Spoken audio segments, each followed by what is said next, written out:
right, welcome everybody to another episode of the Monitor Keeping Podcast.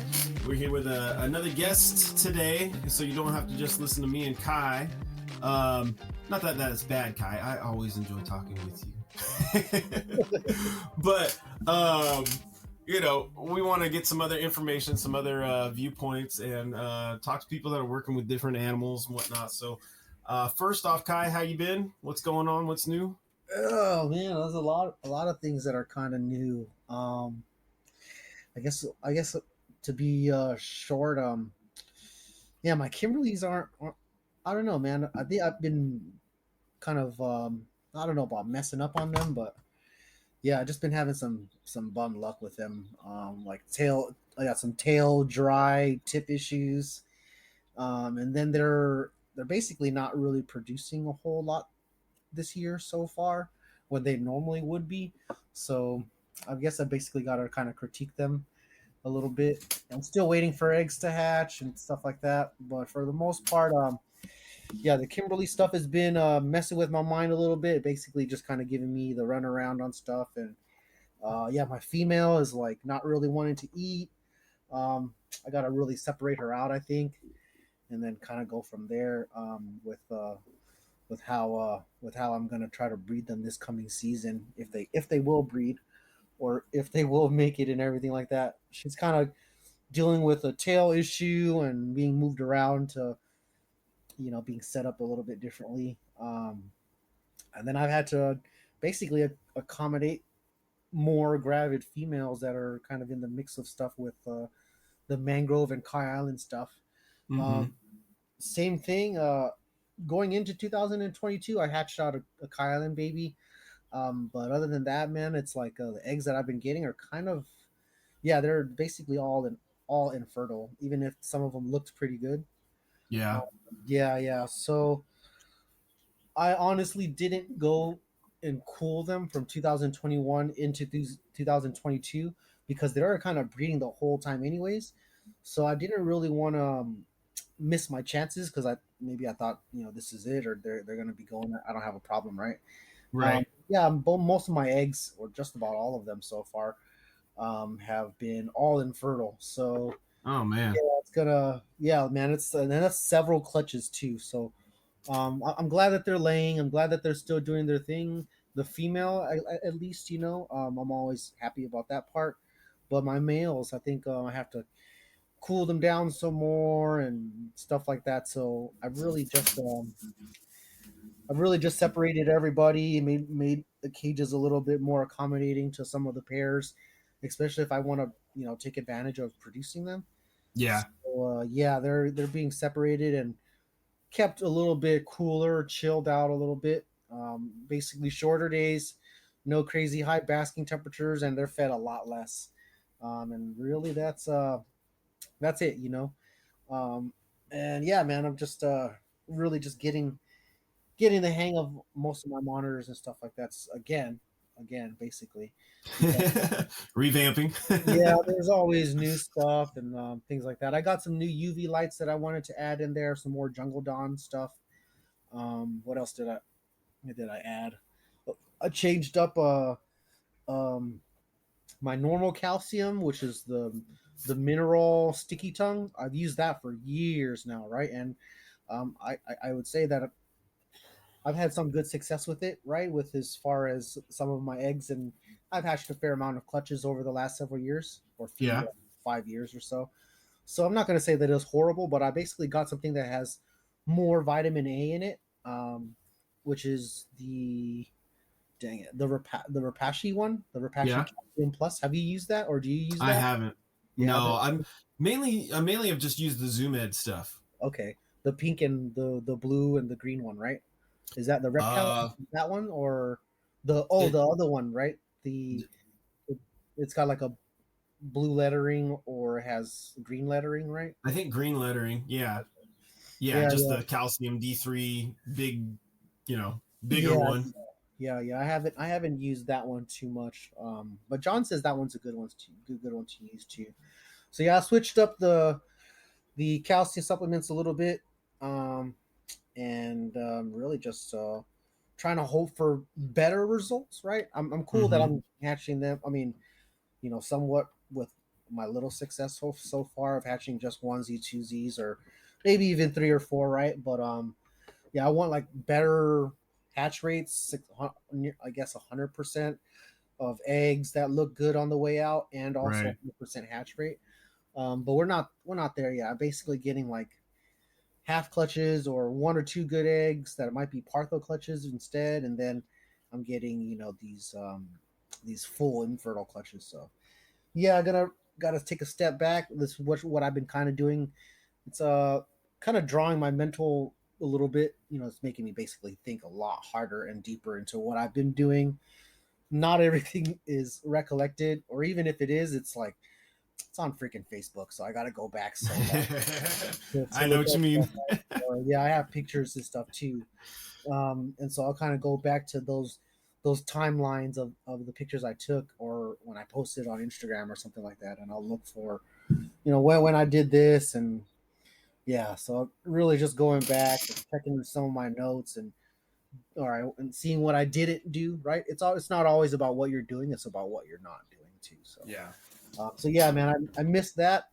How I'm going to incorporate that this year would basically be to um, take advantage of these next few months from right now. Now that it's about to be May, I've already taken advantage of it for the last 2 weeks too. So I had females basically coming out of laying, and so they're not gravid anymore and things like that. So I've kept them and stopped pounding them with food. I basically Mm-hmm. just gave them like a little mouse, and it's only been a few days, so I haven't fed them like every day consistently, even if it's small meals, right? So yeah, just kind of slim back my males, my females, separated them, take advantage of now until May, June, July. So the end of July into August, I'll start bringing them back up, and then take that 4 months from August, September, October, November, maybe even into December. But I'm gonna stick with those 4 months first, see how they're going. Just because the weather is weird, it's been weird lately. It's still really chilly in California, even though it would normally be pretty hot right now, Yeah. especially where I live. So the nights have been 70s. I mean, the days have been 70s, and the nights have been into the 50s. So it's not as where it'd be 80 and 90 in the day, and then 60s at nighttime. So it's a lot chillier. I feel like, so I'm gonna try to take advantage of some of this right now, um, and then when it's really hot, my lamps will be kind of off, or only one bulb will be on, and it's only going to be on for like 8 to 10 hours a day rather than a whole 20, 12, or 14 hours a day that is typically on. um, and then if they show great signs going into that season, right, from March, June, and all that stuff like that, being chilled out, and then they're warmed back up August to November to breed. If they do well during that pressure change, and when it starts to really rain again, it's not as hot, basically the temperatures have changed again, I will then cool them down for the next spring. So uh, Looking into next year, right? yeah, I'm looking into this year and into next year, because I don't want to mess them up by just what it was is I wasn't as strict 2021 coming into 2022. Just, I mean, it's not that I wasn't strict. They were breeding, giving me a whole bunch of signs, and the males into the females, like especially, remember when I posted the Kai Islands actually locking up and the male breaking into Yeah. the other side? Yeah, that was in December or something like that. So, there's a whole lot that I trying to take advantage of, but really didn't get great success out of. So I got to go back to the drawing board a little bit. And I think it's me not cooling them down.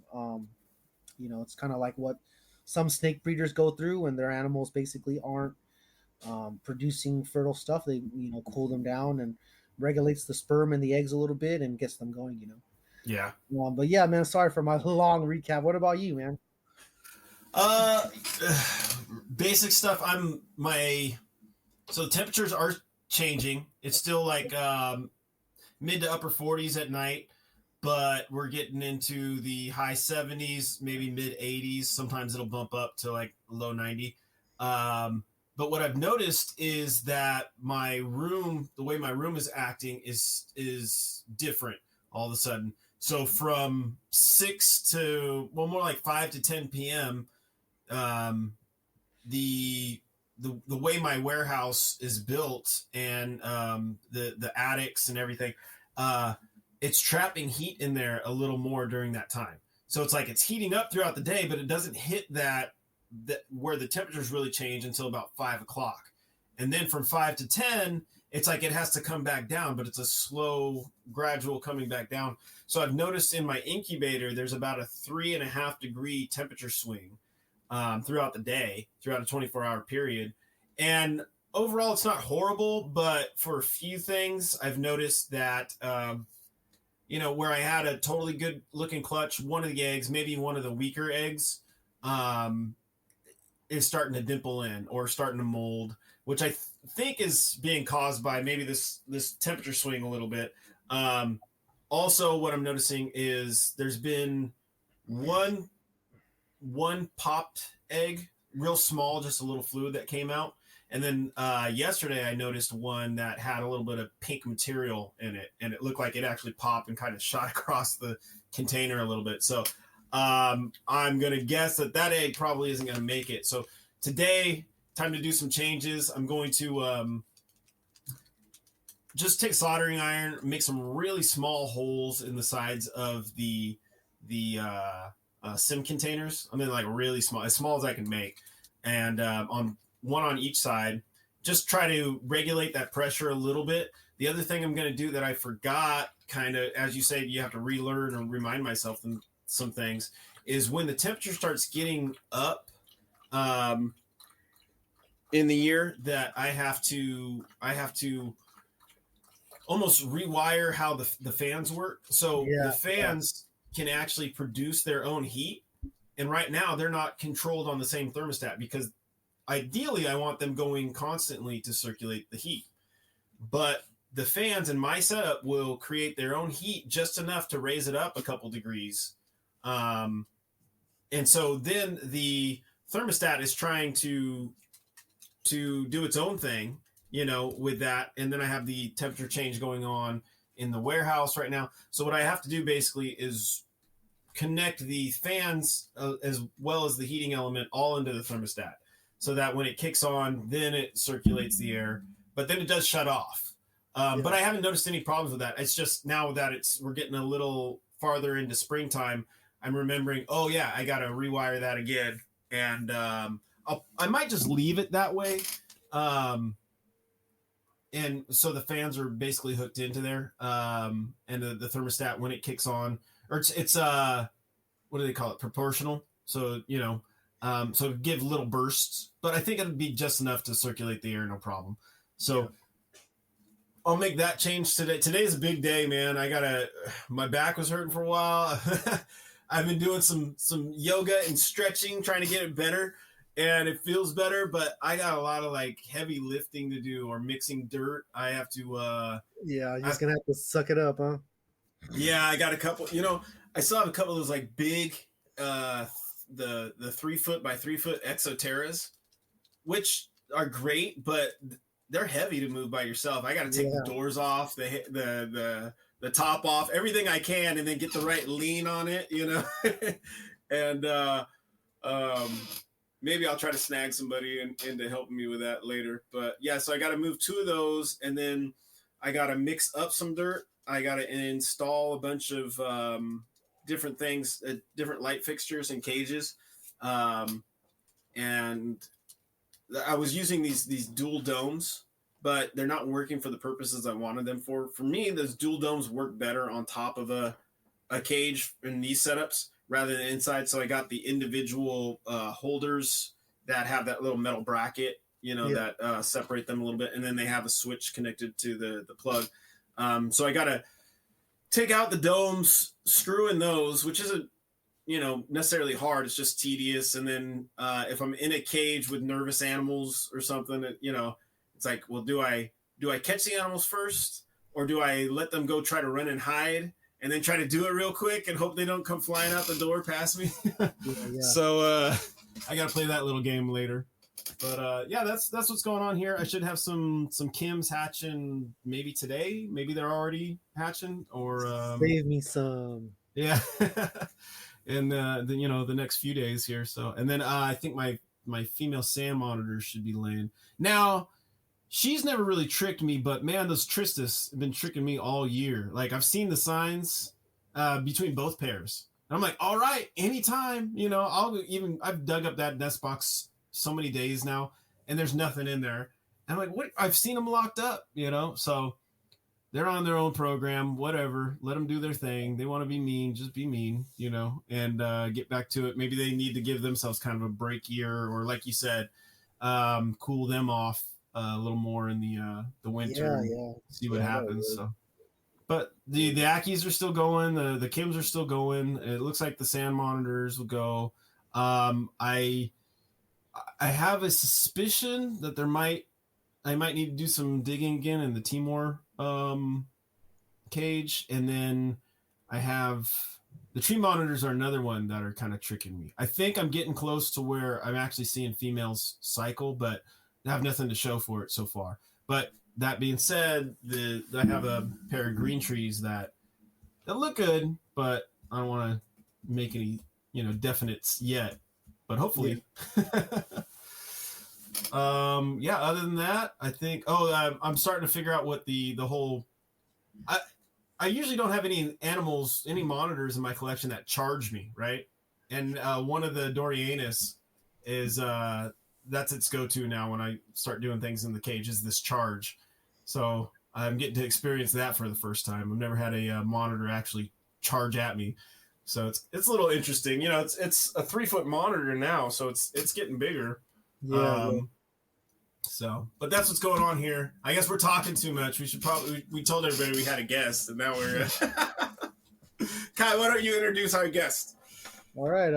Well, maybe if some of you guys have been following us on Instagram, but and on Facebook, but yeah, today we have Aiden on today.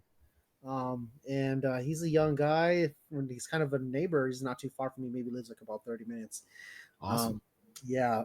But he's got Dumeril monitors going, and he's got some eggs. And we'll kind of let him do most of that explaining today. But yeah, it's exciting to see this species. Basically get back into the captive breeding process, and we're seeing more fruits of all of our labors, stuff like that. I think there's quite a few people that are that have multiple Dumerils, and it's just not going, you know what I mean? Yeah. Mm-hmm. Yeah. So welcome, Aiden. Thanks for having me. Yeah, man. I guess to start, how long have you had your Dumerils? And so I got the female. What was the last part? Why'd you choose those guys over other monitors? How long so I had a reticulated python I got in 2017, and then I was on Craigslist just looking around to trade for something, and then I saw a Dumeril's monitor, female Dumeril's monitor. Yeah. And I hadn't had a monitor in a couple years, and I wanted to get back into them, so I traded for that.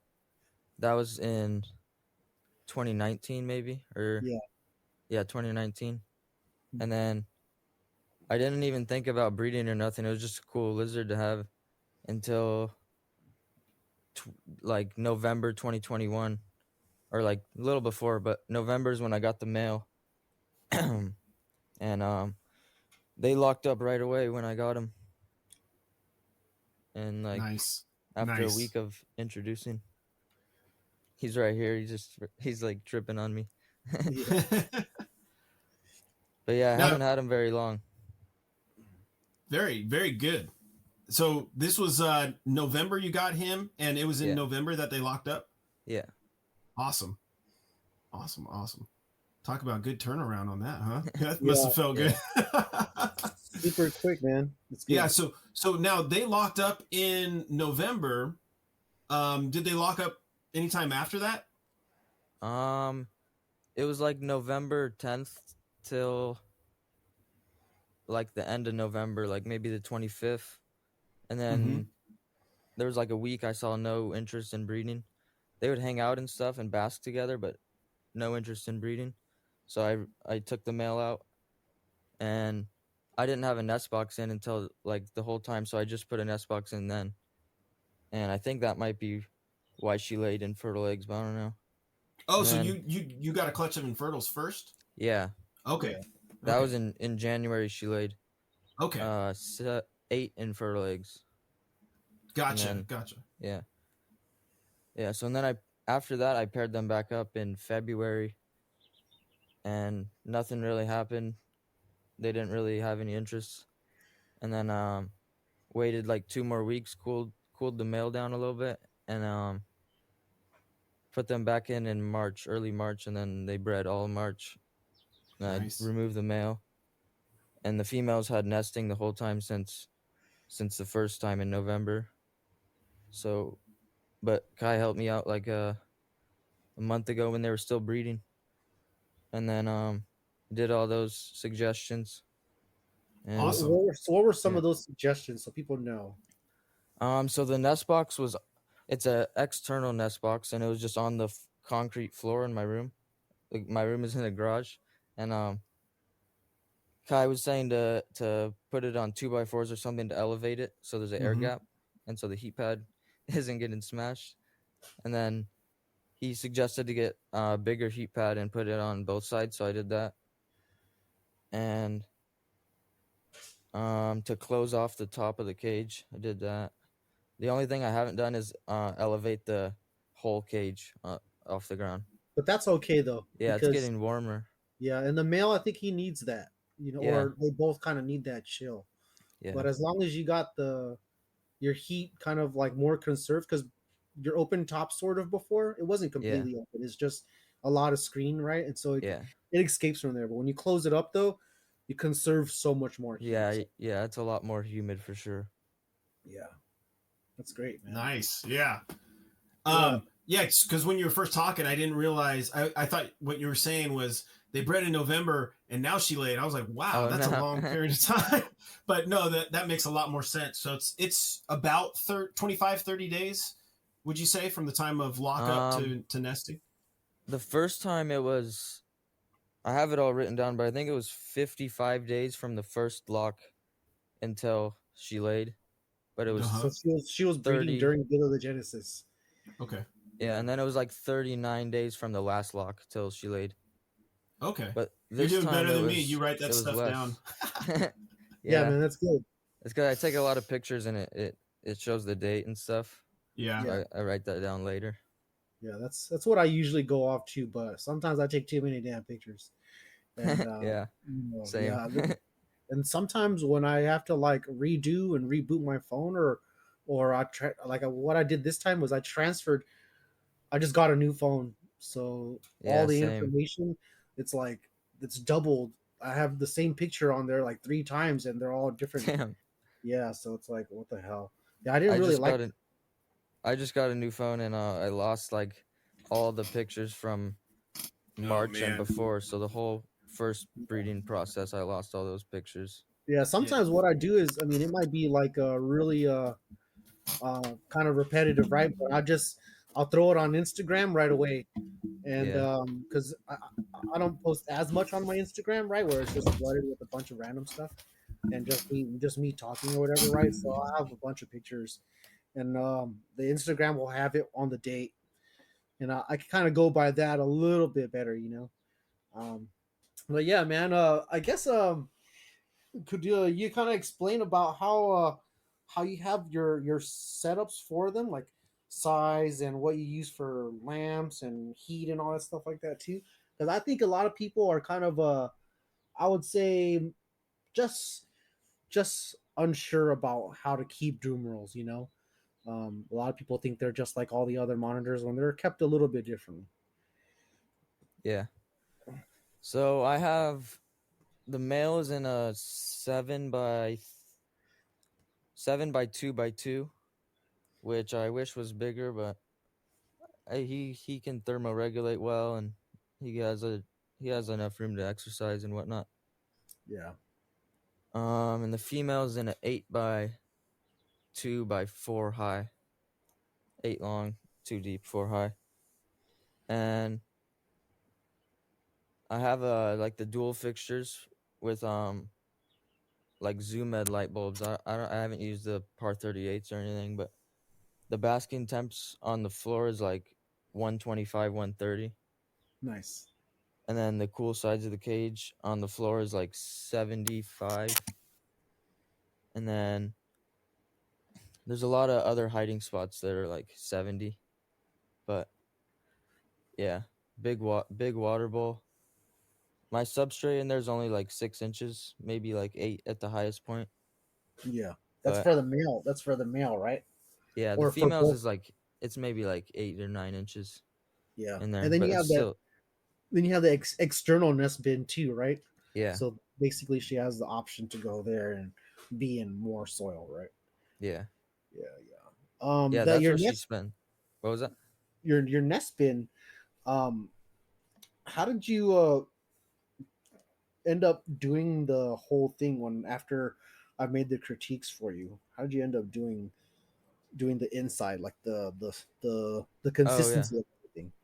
So I just like got a couple big shovelfuls of sand and mixed that around good, and I think I put a little bit more water in there, and Yeah, then I put one of those big piece of wood in there, like you said, at a 45, yeah.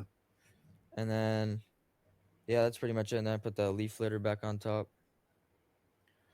But I switched it from the 7-foot cage that was on the floor to the other cage, Okay. but it's still external. Oh, Just nice. just disconnected the tube and put it on that one. Oh, great. So you basically the male's still in that one Yeah, furthest from the door, but then the cage that's by the door is where the female's in now yeah, with the external, right? Oh, that's yeah, great. That's great. Dang. Yeah, you did a lot of adjusting, man, after I yeah, left, huh? Yeah. yeah, Yeah, man, that's all it really takes sometimes. It takes like, just the fine tuning, see how they yeah, like stuff and how they would normally do it in the wild maybe. And then just see how it works or how they like it. But with your results, I think you got what, 10 eggs, right? yeah. It was 10. They 10 all look eggs. good, but Yeah, they look a great. few of them started dimpling yesterday. Oh, okay. So I So think 3 of them did. yeah, what you want to do then? You might have to adjust the moisture level inside your whole incubator or Yeah, inside the. I put 2 little like those little ceramic bowls of water in there Yeah, in the incubator, not in the sim box, obviously. And yeah. then I put a little piece of paper towel like elevated over the eggs like a That's piece of egg crate. that's moist, right? Yeah, moist paper towel. Okay. Yeah, cool. Sometimes I do something very similar too. I'll wad up some paper towel and I'll moisten it up and I'll throw it in the corner. Yeah. Occasionally, I'll get a really thin piece of paper towel and I'll wet it and then I'll lay it over the eggs too. Um, yeah, yeah, there are little tricks that work. I'm fine tuning my incubator too. Don't get me wrong. It takes a while to learn your incubator. Yeah, I think I'm just I'm gonna build one because you saw the one I have. It's Yeah, yeah, that Zoom Ed one or whatever, right. Yo, the where Hubbabaker style. you're not at your house right now, huh? Are you at No, I your am. I got a bunch of vision oh, cages from my uncle. oh, really? That's Yeah, awesome. Yeah. So, yeah, and but he give you some green tree pythons too? yeah, What? Nice. yeah. I got some chondros recently. Yeah, I need yeah. an uncle like that. Sorry, guys, I had to step away for just a second. You're good. I Yeah, man. missed what you covered there, but Kind of just covered some of his enclosure and nesting and what he did to some of the adjustments and stuff like that. oh, all the Um, important stuff. Okay, no problem. I'll nah, listen it back. no, but yeah. So it's like man, for the second clutch, you actually got some really good eggs, man. That's Yeah, they really look good. great. They look really good. Yeah, it's really hard to hit that even for me, man. Yeah, I'm really just pray that when they breed, I get at least give me two or one. It's just because mine don't lay a lot, and your female is tiny. She's like yeah. She's small. I was 2 feet. surprised because Yeah, she laid 8 like slugs that were all bad from the beginning, and Yeah. there I was remember 10 those. like perfect eggs, and I was like, damn. Yeah, yeah. I was like tripping. But yeah, Alan, I guess his adjustments were because they like mud, right? And so he got dirt, and then he added water. And don't get me wrong, they like the mud, but I guess I just suggested he'd add some more sand into it, right? Yeah. So he got some sand that he just scooped up from, I guess, his yard when they do yard Yeah, there's like housework. a little Yeah, sandbox over a there. bunch of sand piles. So you Yeah, got the sand sitting there. Uncle's giving vision cages and chondro. Man. yeah. Oh, So that's awesome. he just added some structural support. Now, did that female lay underneath that structural support? Not really. Okay. I can send you a picture, but she like tunneled in the corner and Yeah, then went like into the center a little bit. That's where she laid that's them at. good. And that's furthest away from the pads, right? Yeah. Yeah, yeah. That's good. That's good because where the pads are typically radiating at, it's too hot. It's like 100 or something like that. Yeah. It was like Yeah. But, inside it was like close to 90 where the heat pad is. yeah. But the heat pad's on the outside. One side I temp gunned it at like 85, and then one was like 95, and then the bottom was like 100. Wow. Yeah, that's great. Great There's like a options. little Dude. adjuster on it. Little Nice. knob. Yeah, these Dumerils are not shy at all, man. I came there and the Yeah. male was trying to lock with the female right in front of me while I was doing the adjustments. Right? Nice. While I was making the suggestions, anyways. Yeah. But yeah, man, it's like, uh, these monitors are way different than like what I keep, right, or what Alan Yeah, keeps. So, they're different than anyone that I've ever kept, and I've yeah. kept So a few. compared to like, let's see here, mine, which are like semi-aquatic and they're arboreal, and I typically keep them on sandy soil, right? And then Alan's stuff, he's got a lot of Australian stuff, Mm-hmm. so you can see it a little bit more dry, right? Not so much as like completely arid, but drier, right? Yeah. And then these Dumerils are like, I would say like mud. They love mud, and they Isn't like that crazy? sticky soil like that. Yeah, so Yeah. their scales are designed way differently. Yeah, it's like Um, osteoderms on a crocodile almost. yeah, yeah. It's like there's bones in them. It's crazy. Right. And it's like they're meant for that life. Yeah. Yeah. Meant for that.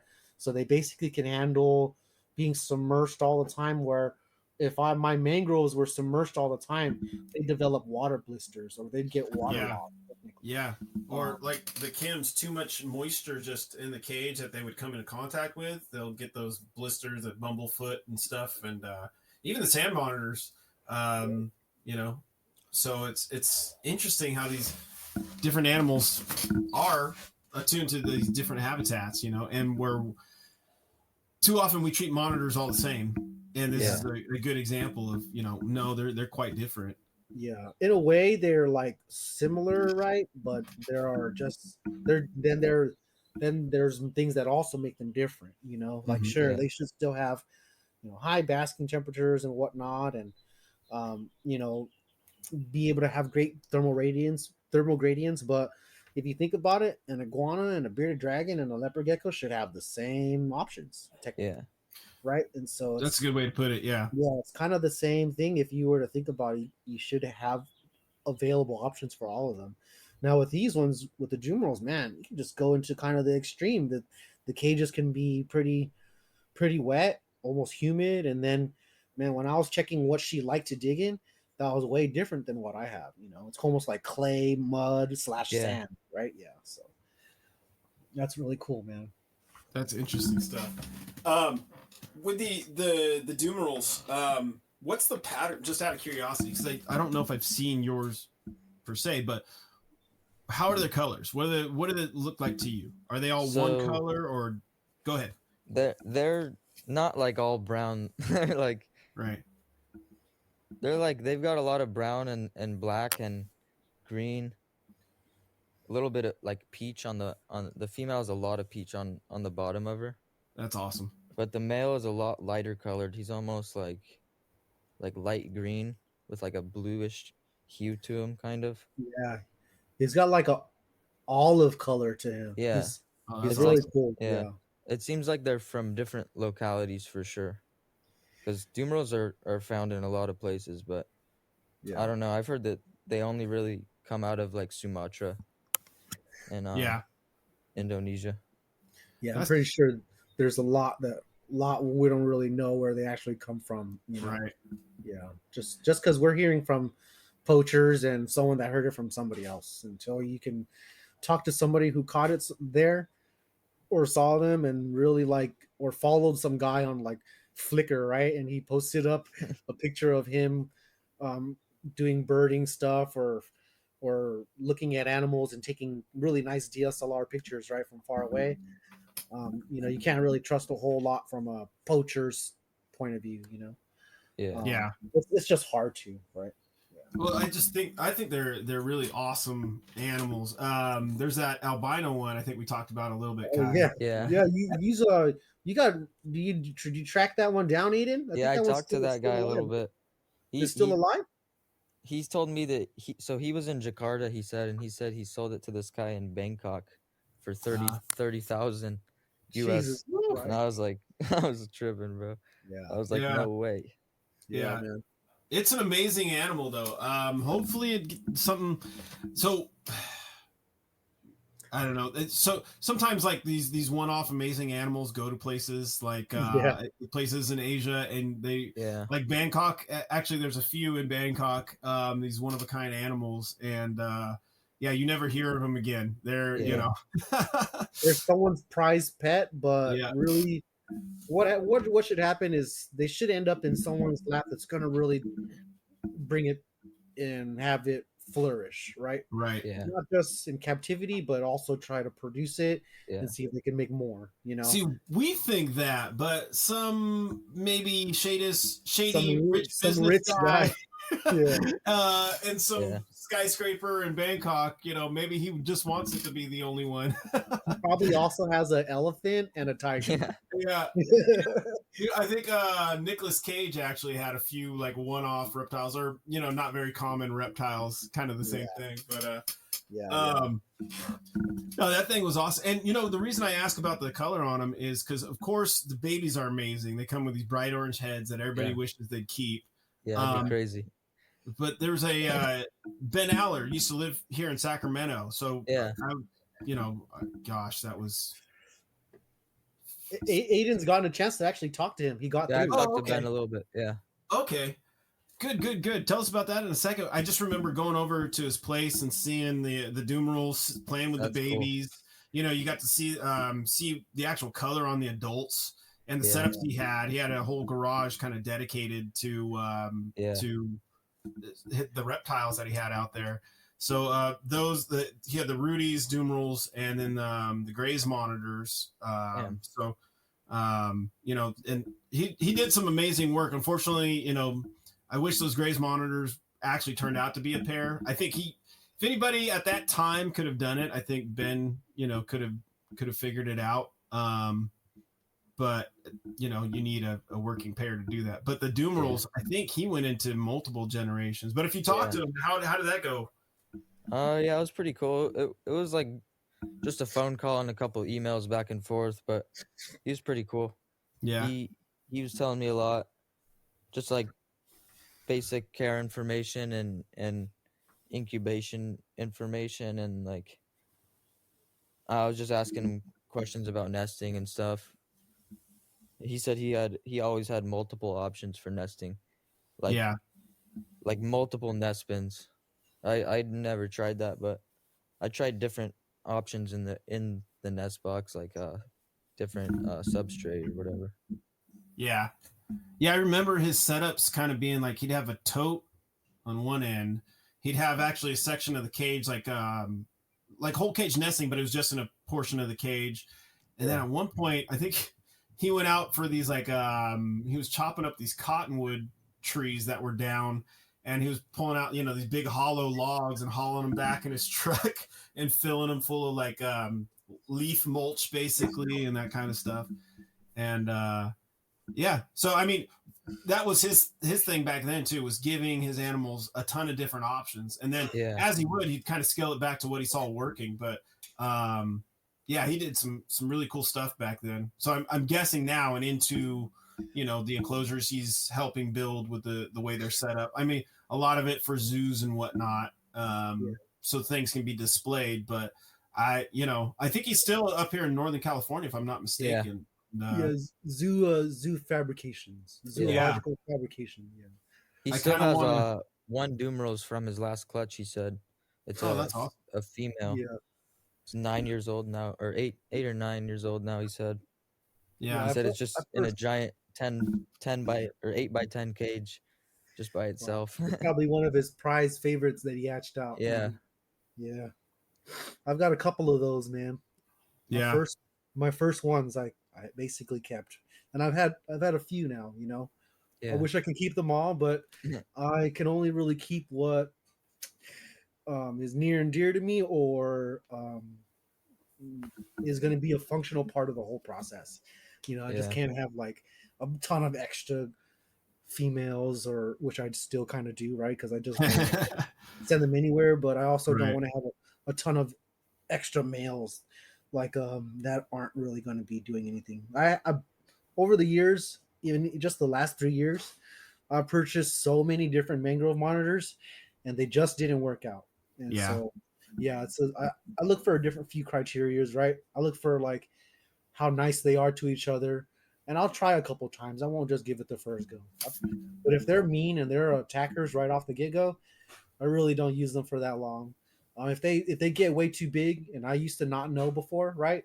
So I just, oh, it's a mangrove monitor. It's sold as a mangrove monitor. So I would think, oh man, these Indonesian ones were males because they were so big, and I kept, you know, thinking that they're the same thing, but really they're a whole different animal almost. So I would sell those, get rid of those because they ended up getting way too big too. And then my color scheme, what I'm trying to have an end result goal in, and so I've been keeping basically the ones that have great yellow spots when they're born, but end up blue. yeah, Not the spots, but the actual lizard. And so I have these really really pretty blue mangrove monitor types, both Kai Island and Solomon Island too. So yeah, man. And when they do the transformation, I'm pretty sure you guys have seen my pictures where the blue spot, the yellow spots are there, but the blue comes in underneath, and it's yeah, extremely gorgeous. Yeah. So I try to do stuff like that, and that's what has them stay. But yeah, man. Getting back to Ben Aller, I first met him I think at a Northern California show when I was like 15 or 16 years old, something like that. And he had a little flabby female on his shoulder, just standing there. And there's so many people going. There's so much going on. He's just standing there. I think he was yeah, at the back of he was just standing behind like um, John of East Bay Vivarium because he normally yeah, they'll booth together and stuff like that. Yeah, yeah. And they're long old time friends and pioneers that we basically look up to and why we do stuff now. I think Ben's cages before, man, they set a real tone for what the hobby is now. yeah, Yeah. The crazy cages that basically look like wild habitats, right? The right, texture and everything. They use epoxy stuff like that, and they do a whole lot more than just epoxy. But you know, you can see how simplified his cage is, though. The right. logs are positioned in a certain way. They can bask and regulate from top to bottom on that log. They've got hollows in them that are permanent, and not just, so a lot of times a hollow log, man, it's great, but it'll break down. There's a reason why it's hollow. It's basically, eaten from the inside, and sometimes the wood doesn't last very long. Right. I purchased some hollow logs that aren't cork, and basically they last maybe a few months or a year even, and then just crumble. You know, Yeah. yeah. So So it's funny. I remember going to this little house in Sacramento. Garage, of course, isn't a work area for these chemicals and stuff he was working with to make some of this stuff. So he had him back like out under this tree, kind of like this little awning in the backyard with some of his first creations, and they were awesome. Then, like he was really getting in there, really detailed, almost like an obsession. Well, it obviously turned into something for him. And just the amount of detail that he would put into these things and color. I mean, the guy's an artist through and through with what he would create for stuff. And it's really impressive. But like you said, that was almost 20 years ago, 18 years ago. 20 years ago almost, yeah. And I remember his even back then, the sides of his walls were climbable for his species. You know, whether it's lattice or something else you put in there. He was very much about that, and the different levels of lights and temperatures and all of that stuff. You know, it's just he had a lot figured out, a lot that I feel like I'm kind of catching up to now. He was already doing, but it wasn't common knowledge necessarily back then. So now we teach it, like it's like, hey, maximize your surface areas, right, add stuff to the sides, you know, more, not just like vines and stuff, more sturdy stuff that they can basically hang on to, you know. right. In all of my enclosures, and even the short ones, I have stuff on the walls, and that basically gives them, what it does is, for me, man, when the females want to hang and do that whole vitellogenesis part, or even when they're gravid, right, they hang there and you can see that the whole thing happening. They're doing it to take the pressure off their belly, and that's why I do it. You know, I have it in every single cage. Even the males too. You know, they'll thermoregulate against the wall. They'll just sit there and kind of. It's very natural to them to hang that way. Right. Yeah, man.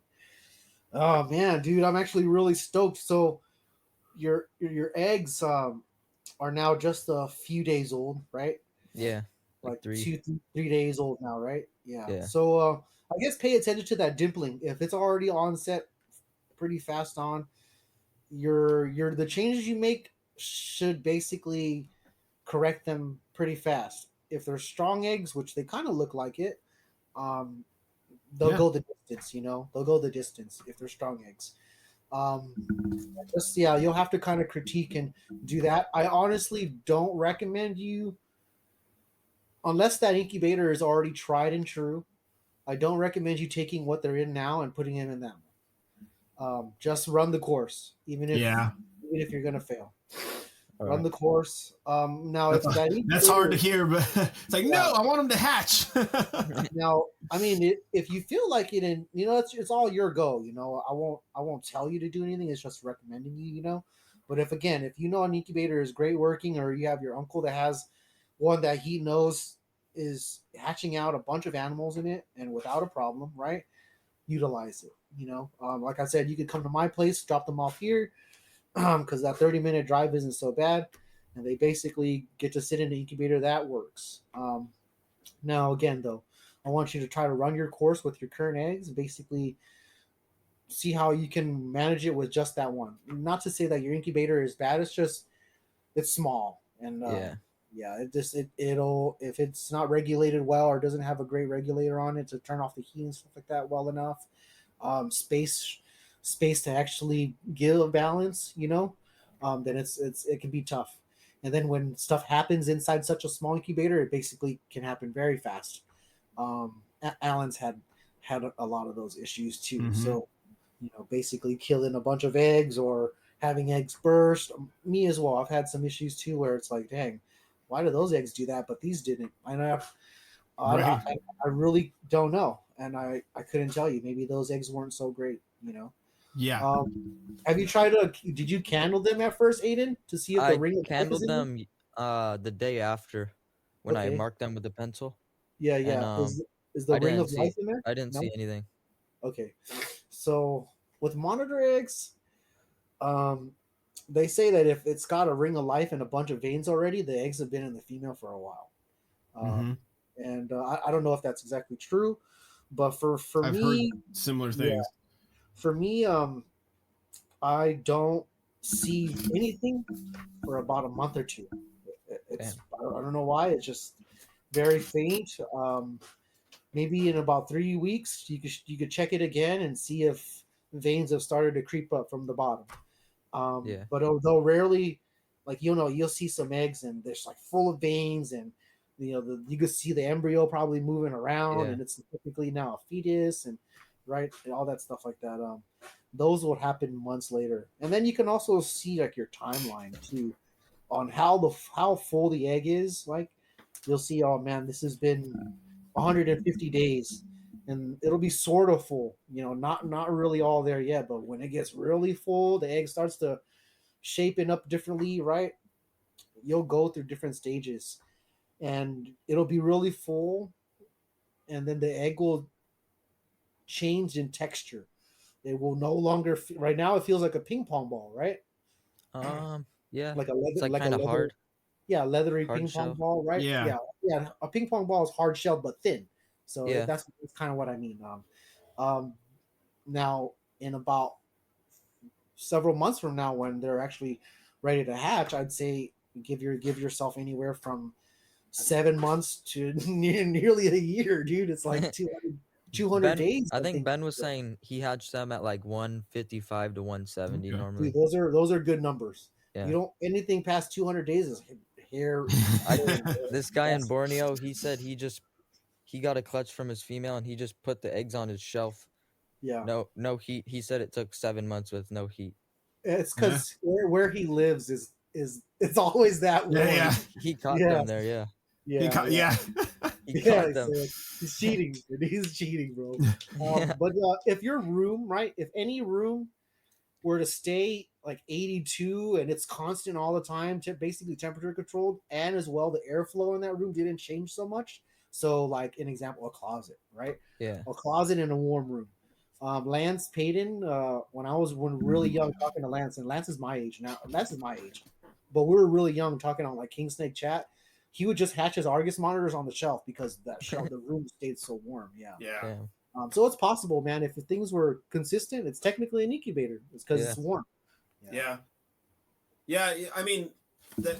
I think my upstairs could kind of be similar in a way. If I set things up right, I could use it as an additional incubator, but not that I want to. But- Like little gecko eggs, we used to just put them like when I had Sunnyvale reptiles, right? And there would be guys that were there before me, and like before I purchased it, they would just throw rat snake eggs. There were gecko eggs. They would just throw them on top of the refrigerator. Yeah. And stuff would just hatch out. Now these are all like it's not super critical eggs, where it's like, all right, someone brought in some gopher snake eggs, let's just put them up there, Right. stuff like that. Yeah, just to see them hatch. But all the other pythons and everything would go in the incubator. You're not gonna die on us, are you, Kai? I don't know. I hope not, man. I hope not either. Yo, Aiden, how old are you, man? 17. Jesus. Nice. Yeah. Yeah, that's a great thing to do. Picture you like when you're 18, you hatch out some Dumeril's monitor. That'd be great. Yeah. Yeah. That'd be crazy.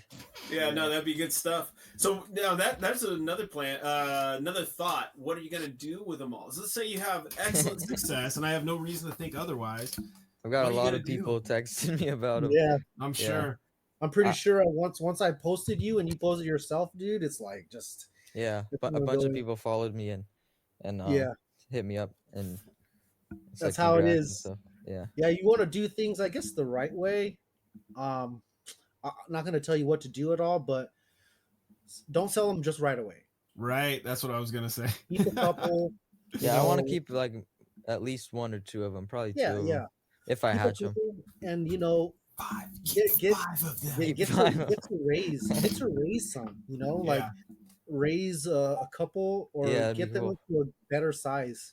Yeah. And then where you can kind of sex them, and then, dude, not gonna lie, also don't sell them because you basically get rid of the fun part. Yes. Fun part is raising babies. It's, Yes. I mean, absolutely. sure, Those little orange heads, I wouldn't sell them till that's gone Dude, completely. yeah. And yo, you think about what they're worth now imported.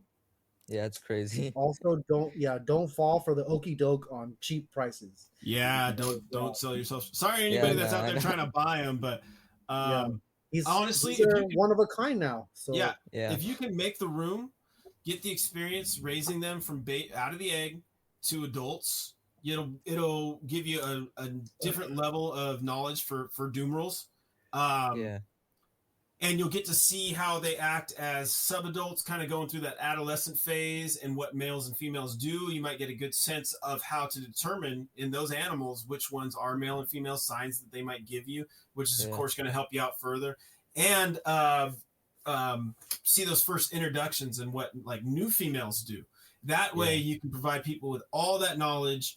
But it's going to be tempting, especially if people are making you great offers and having that income come in. But if you can, my honest advice is to hold back as many as you can. And if that meant the whole clutch, make room and do it, because you're doing it. You hopefully have a good breeding pair. I'm assuming your female's healthy now, so there's a good chance they're going to give you another round or two. Keep the first. You see how fast that was? Yeah, like November, December, 4 months, less than 4 months.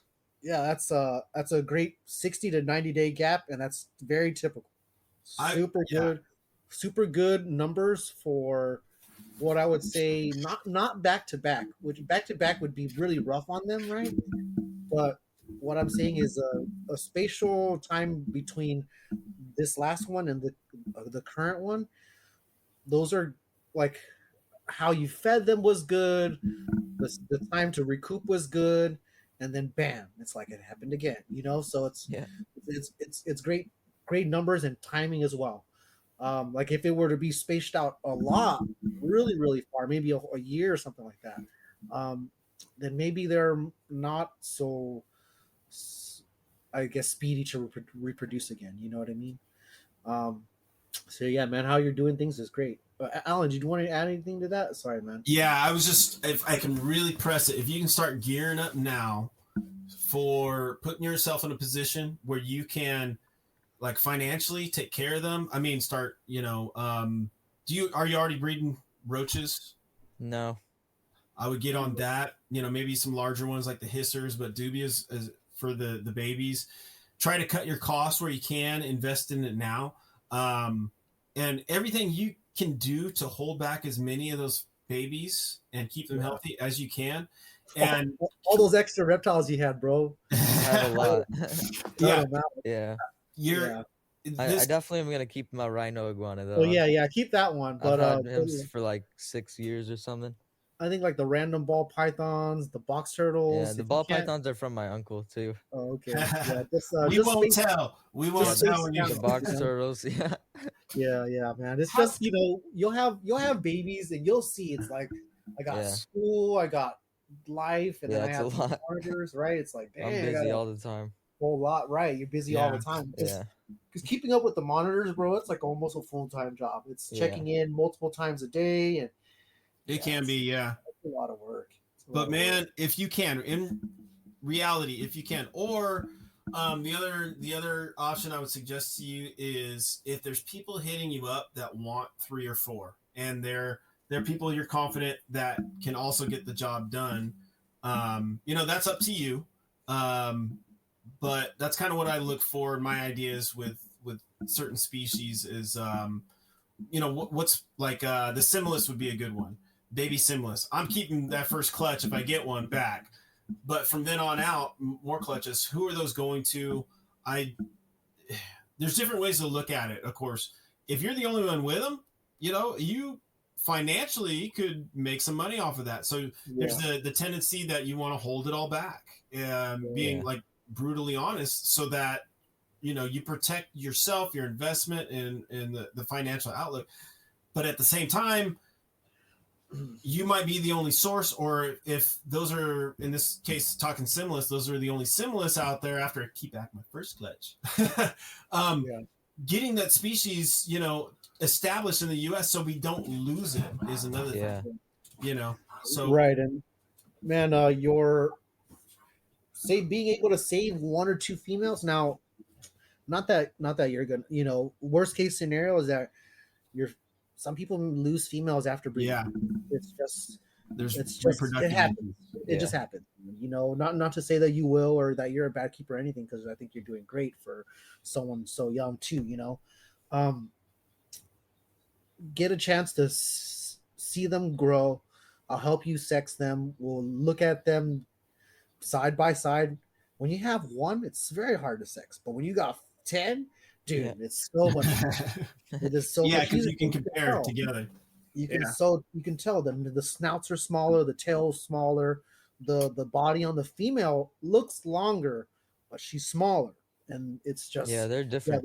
They look the a lot different. shoulder, the shoulders, right? Yeah, the females almost look like a salamander. It's like, Yeah. dang, your build is way different, right? Yeah. And now another thing I'd recommend is start your own Aiden or roughneck monitor wave. Your Yeah. own, yeah, you're catching drift right now, right? You haven't gone full steam yet, but you're just getting your things going, right? Yeah. Make yourself your own business page, basically your own, roughneck followers where they can go if they want to and stuff like that. For me, I just had them because I've basically been doing this on my own pages for so long that it kind of just happened that way. But you want to do something like that in the long run. Um, that way, there's a whole like following and people can just kind of go over what you've been doing, things like Yeah. that. And then you can kind of centralize a lot of this stuff more too, and it'll help out a little bit. Now, yeah, man, feel free to you know hit us up with any questions that you have. I'm pretty sure you've got a pretty good, decent selection of Yeah. reliable keepers to talk to for sure. Um, and man, just run it, dude. Yeah. That's all I can really recommend. Yeah, just you got a whole thing that's technically as you're stepping forward into actual success, right? You've Yeah. actually been doing pretty well. Most people would be like infertile, and then me. Yeah. That's like me with the Kylands right now. Basically, a bunch of infertils until I figure out what the hell I'm doing better, what I can do better. Yeah. These are just way different monitors. They're on a small island. It's like, maybe I'm not doing the pressure right because Kylan skinks technically need a whole bunch of pressure changes and different. That's what they say. The Kylan blue tongue skink basically Yeah. doesn't breed like the um, regular types of blue tongue skinks that you see normally. So it's just a thing, and I don't know if it's people that are just assuming it on this monitor or not. I have gotten a good clutch without any crazy pressure changes, so you know, um, I don't know. Maybe it's something that it has to do specifically that I have to do with mine. But yeah, man, you're moving into the next step, and you're getting out with a good ass looking clutch. Yeah. Yeah. Yeah. I was And we surprised. literally just made those changes, and Yeah. so I'm actually glad that I was able to get there and see what I can just by looking at it, I can just see. It's like, all right, I'm doing this normally, so what I would recommend for this young guy. Yeah. And for me too, I used to just do nest bins, and I used to think only those would work, right? Until I realized these monitors are growing bigger than this nest bin, and I can't just put a nest bin in all these cages. Yeah. So I just did in-floor setups with some of them, especially my really big ones, right? These 3 to 4 foot monitors and things like that. So the nesting, and when you hone into it, try to perfect your craft in time. Yeah. Like as you get to the next step, now it's like, all right, you notice the recommendations I made worked. They definitely had her lay there. The soil's all better. The heating is a Yeah. whole lot better, right? Yeah. And there's a lot of little things that you basically got to add up mentally that make the bigger picture. Um, yeah, man, those are really the recommendations I'd give you for now that you're catching steam and everything like that. Yeah, what are you hoping to do, Aiden? I guess maybe I should have asked that. What is With oh, the here's all hatchling? this advice. What you should With do? the babies? Yeah, yeah. I would want to keep at least a couple of them for sure, but I don't know. I I wouldn't meant have. sorry. Not only the hatchlings, but the species. Dumerils. Oh. Like, what are I've your thought about that a aspirations? couple times. I don't know if I want to, because there's no one really having success really. Yeah, man. Jim Hecker, I think Jim Heck is his name. He got infertile eggs last year, I think in October, But I talked to him pretty recently. He said he was going to start to pair him up soon, but I never heard anything about it. But I don't know. If there's no one doing it, I might just keep doing it. But I would like to have other people that I know can do it Yeah. do it as well. Kind of feels like a lot of responsibility once you have a little success like that, huh? Yeah, man. Yeah. You see how I I feel freaking bad feel, for dude? these eggs to go bad. Dude, Right. like 50 people tag me a day, right? And it's like, oh man, don't tag me anymore. There's like 10 other people that have these things that can help, you know. Yeah. But yeah, man, it's like you got to do it the right way, I would say. Now there's the wrong way would be to like do it fast, get your money and sell everything. Yeah. Sure, you know, that's that person's goal, and maybe they had another bigger goal that they wanted to get to, which was basically capitalize on something small, cheaper, and then move to the next big thing, something like that, right?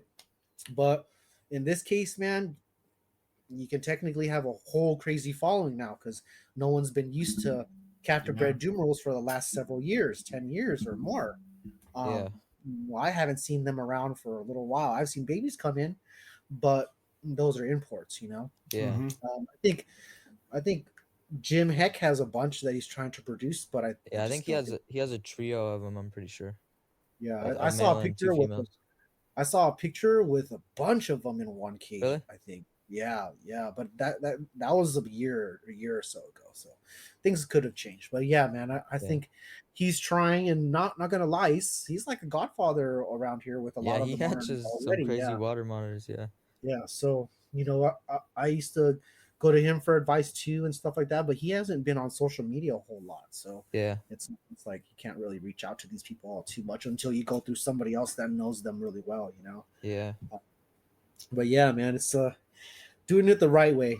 You know, you want to take care of the species, basically get them somewhat established, have more people know about them. It's a lot of work, bro. Not gonna lie, it's a lot of work. Yeah.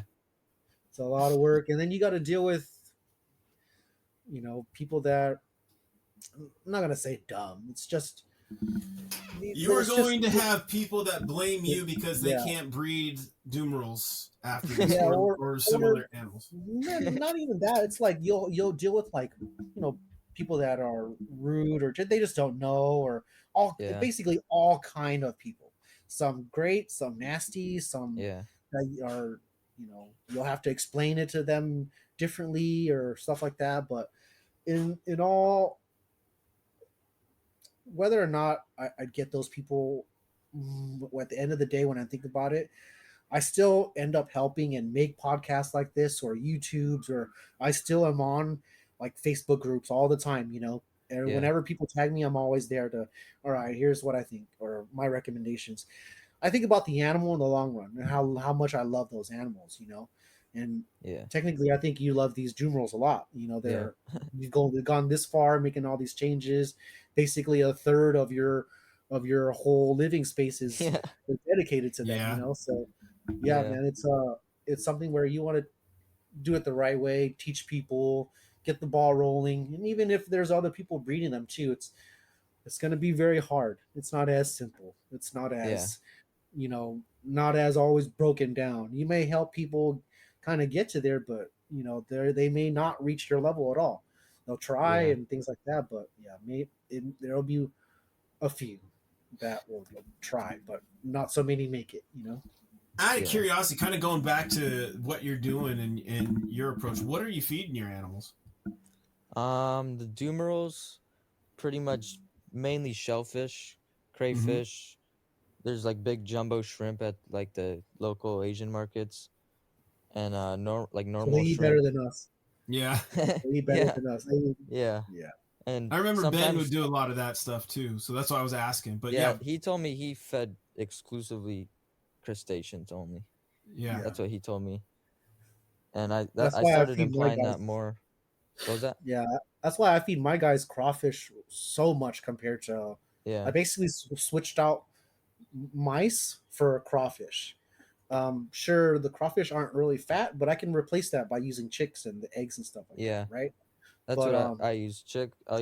I'll cut up chicks because the female can't eat a whole chick, so I yeah, like cut it up into a couple pieces, And the male can eat a whole one, but I feed him less than she eats, and she's like half his size. Yeah, He's on a little bit of a diet. yeah, that's good. Man. Yeah, keep them hungry. Yeah. Keep them lean. Keep them hungry.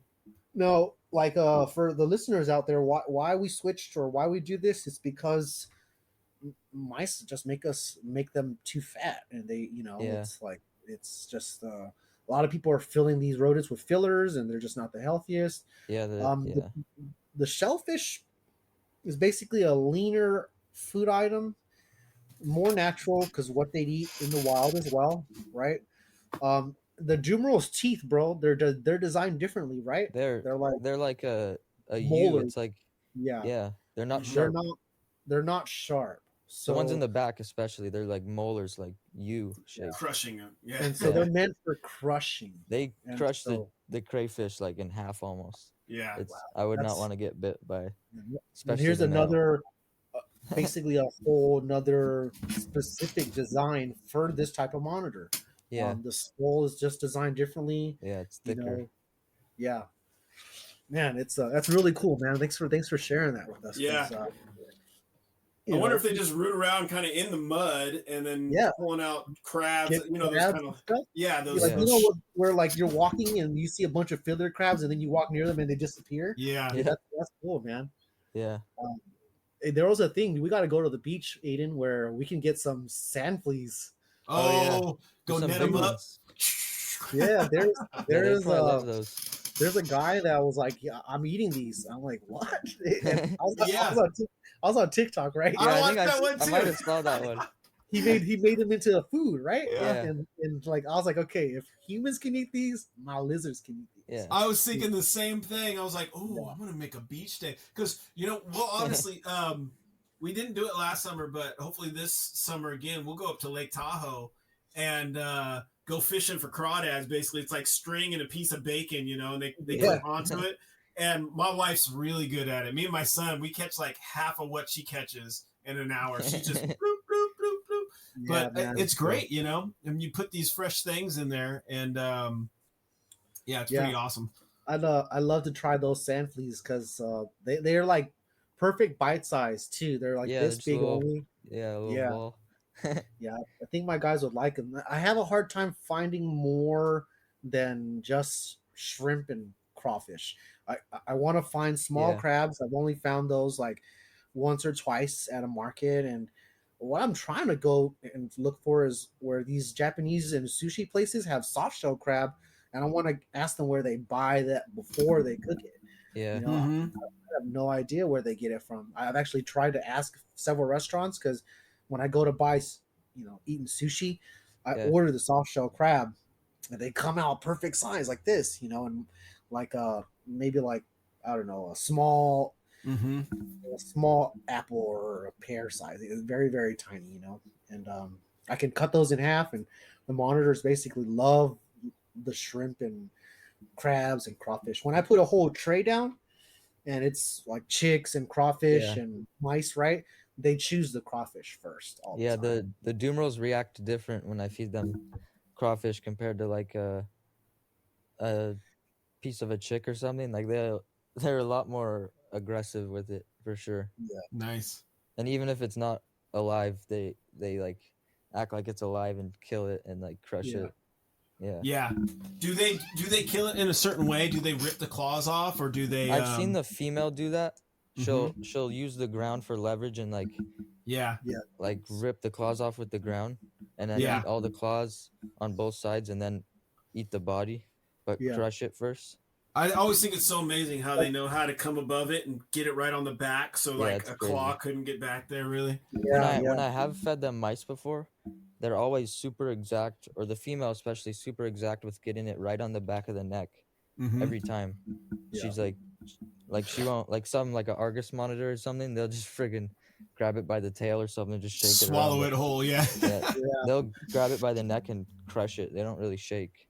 Yeah, my guys do the same thing with the crawfish. They sit there and they'll get all the juices out of that head. Like they like it. And it's all over their face. Yeah. Yeah, they do this thing where they'll grab it and they'll rock their head back and forth, and then it basically the claws only go one way, so Yeah. that's what Aiden is talking about. They basically get Yeah. broken off, and they don't always eat the claws. They just kind of leave them there. Yeah. Very very specific eaters. Did Ben, Yeah. when you talked to Ben, did he didn't say anything about using snails? Not that I remember. Okay, maybe it changed. So. I remember at the time he was trying out a bunch of different snails and whatnot, and they would eat them. But I could see that. Yeah. But I don't even know where to get snails. I've looked for them, but I can't find those. No, that's all good stuff. What about your temps across your cage? What are you dealing with? From your basking spot to your ambience. The basking for the female, it's like 125, 130 throughout the whole day. Right now, it's like I have them 12 hours, and the male it's like 110, and then like for 1 or 2 hours a day, I'll make it like 125, 130, but only for maybe 2 hours a day. And how are you doing that? Is that from a dimmer switch? There's 2 lights, and I just turn the other one on. Okay, I see what you're saying. Are you going to do that? You're doing it manually right now, right? Yeah. I would suggest, if you can, get yourself one of those smart Wi-Fi plugs where you can turn that light on, or you can even set it to turn on, just out of convenience, as you got all these cages behind you. Start looking for those little convenient ways to make your life There's a bunch of extra easier. ones. I got 2 pairs. I got a pair of Biox and a pair of I think one's a Jayapura and one's a Sorong, but I don't really know. My uncle just called them Northern Mainland because I don't know. But fair enough. Because they're probably mixed or something like that. You can't unless you picked them up from the wild. You don't know. Yeah. But yeah, there's only 4 cages with snakes in them, but there's 9 back here. Oh, He wow. said he only wanted to get rid of 9. He said only 9. Dude, those weren't there. Those weren't there a few weeks ago. Yeah, got this like a week ago. Yeah, for the listeners, I'm seeing like branches already across, some heat panels in there. He gave him all set up already. Oh, nice, man. Yeah, he hooked it up. Has he been at it for a while? Yeah, he's been breeding them since the mid '90s. Okay. He's been doing it for a long time. He turned 80 this year. Oh, wow. Old. Yeah, he's still doing it. Wait. Is he? What's his name? Ed Bradley.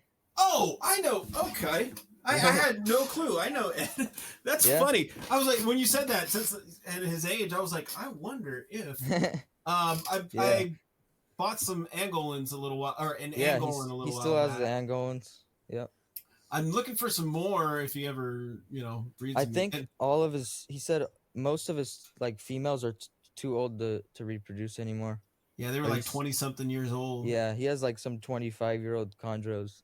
It's crazy. That's awesome. Yeah. That is so cool. Hey, that's awesome. I had no clue. I was like, who is this person? That's just, it all makes sense now. Yeah. Oh, that's awesome. He's a good guy. It was so funny. The way that I had to actually, pay him was through, I think it was through a money order or something. Still way old school. So old school. Oh, really? Yeah, right. And so he's I don't like, even know what that is. Yeah. So I had to go get this money order and then send it to him, and That's he had funny. to cash it.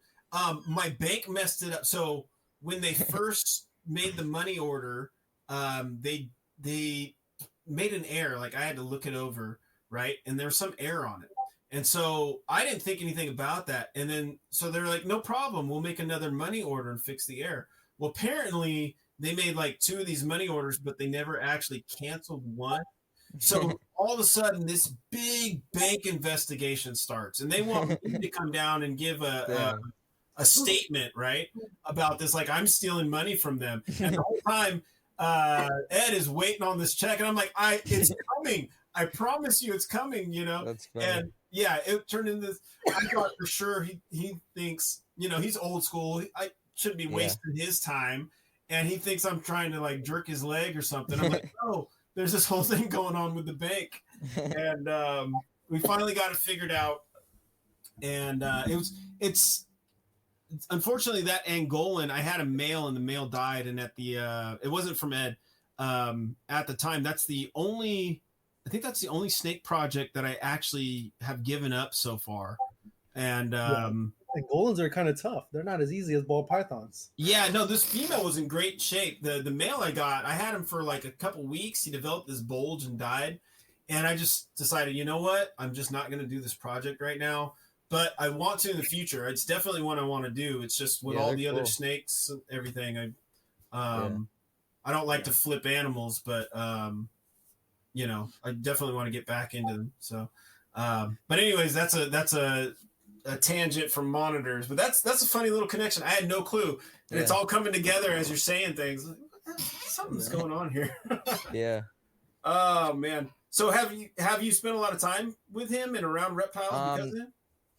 Not a whole lot with Ed, but my whole family, they've kept reptiles. My parents or my dad's side.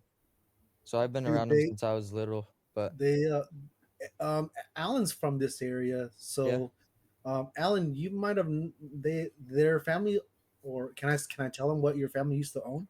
Yeah. Oh, they used to own that alligator farm near here. Okay. Yeah, it was in Park. Yeah.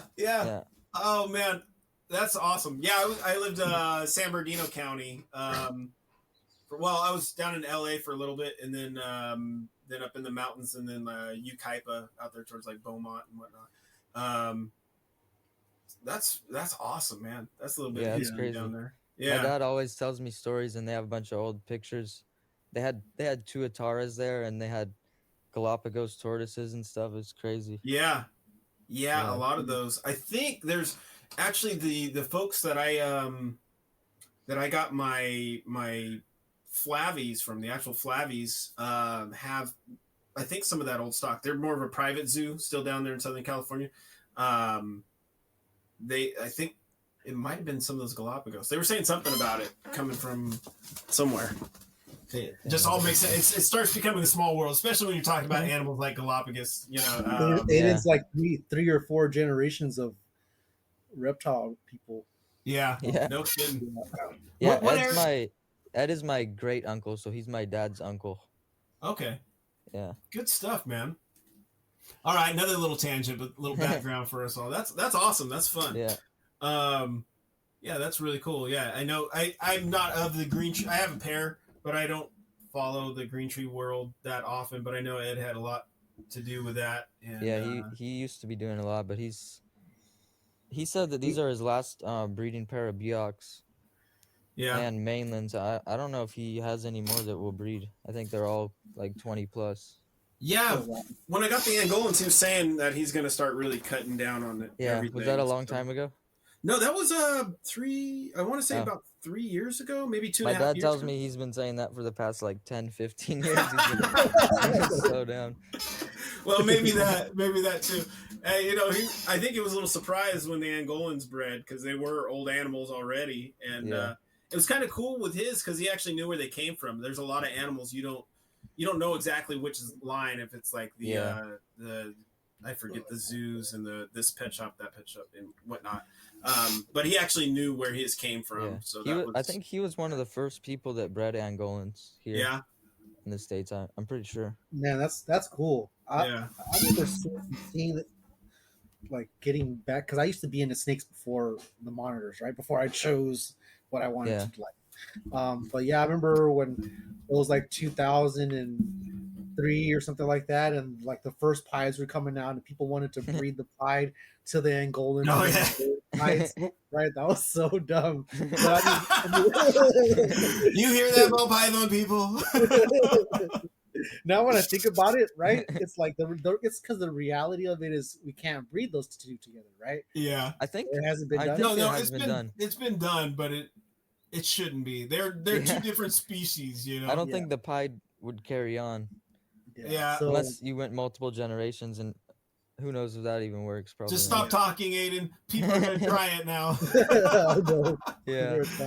I used to have a pair of green trees myself. Where I got them from another guy. He basically was selling all his snakes, but I didn't want all of them. I only wanted this pair. He named it Lucy and Ricardo. Right now, get this. Okay, this snake, Ricardo, the female would eat all the time. And they were kept together. He said they were fine.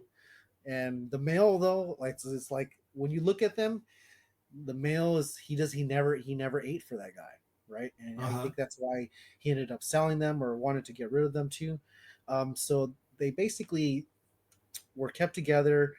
The female was pounding food all the time, every week, and the male would never eat. But how he survived, I guess, that guy was tube feeding him or force feeding him. And then when I had them for the couple years, I also had to like shove a pinky rat down its throat, Mm-hmm. and then basically get it to take it down on its own, and then put him back in his cage. That's how he lived, and he'd never eat for months. And then I'd have to wait months in between every single time I did that. And then one time I was like, all right, I have space. I'm just gonna remove him.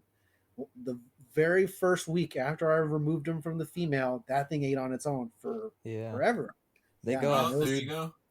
yeah, The man. males Just will the go off female food for months sometimes. that Ed was that telling me. that that female was just probably scared the hell out of that male too. Just Yeah. I didn't know that this back then, and I was like, oh man, that when I look at it now, that's exactly what it was. I have a special male. He's a ground tree python. He curls up on the ground. You always find him in the same corner on the ground. And you know what? I decided if this thing is not gonna make it, it's not gonna make it. If something's wrong with it, whatever. I'm gonna do my best.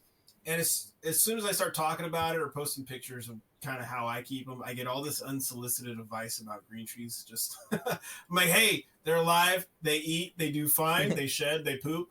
I'm not worried about him. If he wants to live his life on the ground, he can live his life on the ground. He has the options, you know. Yeah. If I spray him, he'll kind of like crawl around the cage, slither around the cage, perch for a little bit, or when I feed him. But other than that, like 85% of the time, he's just curled up on the ground. Hey, whatever. Yep. So, but they're doing fine. You're gonna try to breed the ones that he gave you to? Yeah. Nice, man. Awesome. Yeah, hopefully. Nice. Yeah, Yeah, no, it's fun raising those things. Yeah, they change The a lot. little It's babies, awesome. yeah, yeah, the little babies. All they are just live on a little stick inside a bin that's got Yeah. moisture at the bottom of it. That's Yeah. heat radiate through it. Yeah, Ed's hooking it up with everything. He said he would give me his old baby rack with like 50 cages. yeah. Oh So, man. Okay, well, you remember I that? take back. You remember that shed, Kai, across from like the rhino iguana? Yeah. Oh, we're gonna clear that out and insulate it, and everything's gonna go in there, so I can walk around in here a little more. that. I take back what I said about you keeping all the Dumeril monitors. I didn't realize what you had going on. You're gonna have baby pythons and all this stuff. Okay, Yeah, do I what don't you know. gotta do. I might just pair up one of the pairs this year, but I don't know, because that'd be a lot.